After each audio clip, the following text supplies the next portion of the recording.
Let's start off there. Yes. Let's get to that DV situation. That happened over the weekend, I believe Friday into Saturday, there in Italian Village. Right. Our producer, Zenobia, said she was walking by the scene with Carla, and at the time they had no idea what the situation was, but they were like, why are these cop cars here? Is it because of construction? And then they got the push alert from us about what had happened. Yeah. And our Catherine Simon was covering this weekend, and she managed to speak to the victim's sister.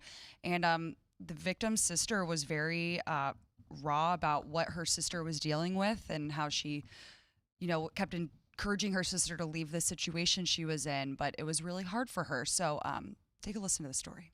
This is my mother and this is us. And our mother passed away in 2018. So I'll always remember. On Heather Creech's arm is the tattoo she shared with her sister. My sister was a lovely person. Heather's sister, Tiffany, died Saturday morning in what police believe to be a domestic violence incident. Were you guys very close? Until she got with him. 41-year-old Michael Johnson is accused of hitting Tiffany Creech with a baseball bat, killing her. Court documents say at 12:30 Saturday morning, Columbus police got a call where Johnson said Creech was bleeding and he didn't know if she was breathing. When officers arrived, police say they arrested Johnson and found Creech injured. Police say they also found a juvenile who was injured by Johnson. She told me that they were back together and that he's doing this, he's done that. And I'm like, Tiff, you just need to get out. And she says, I love him. I was like, I don't care. You need to get out before he does something else. And now look. Police say there was a history of domestic violence in the relationship. In addition to the murder charge, Johnson also faces other charges stemming from an incident nearly 4 years ago. Court records reveal in September 2022, Johnson sent threatening text messages to Creech, and in June of that year, court records show Johnson was arrested after a domestic violence incident involving Creech. Through the pain of losing a loved one, her family hopes her story can help others in similar situations. If you see something, say something. If you're going through something, there is help. There is.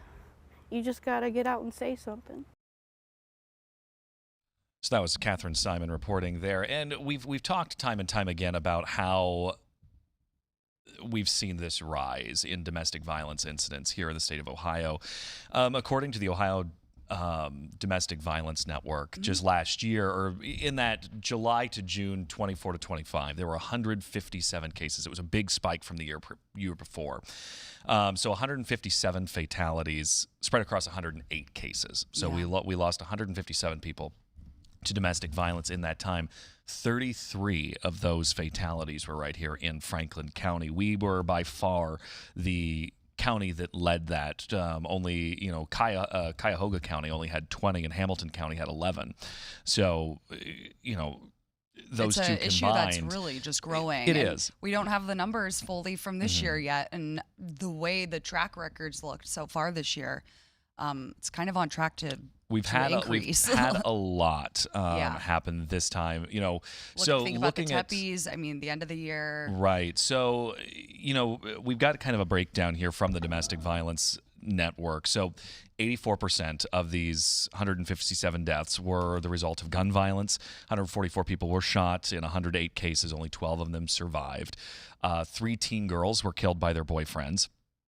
16% of the perpetrators of this had a history of stalking and other behaviors that led up into these domestic violence fatalities. So there is, unfortunately, some stuff going on, the background, and we've seen these numbers increase, but there is help available. If you're someone you know is experiencing domestic violence and need help, there is help 24/7 available. All you need to do is call the free and confidential National Domestic Violence Hotline. That number is 1-800-799-7233. It is available once again around the clock anytime you need them.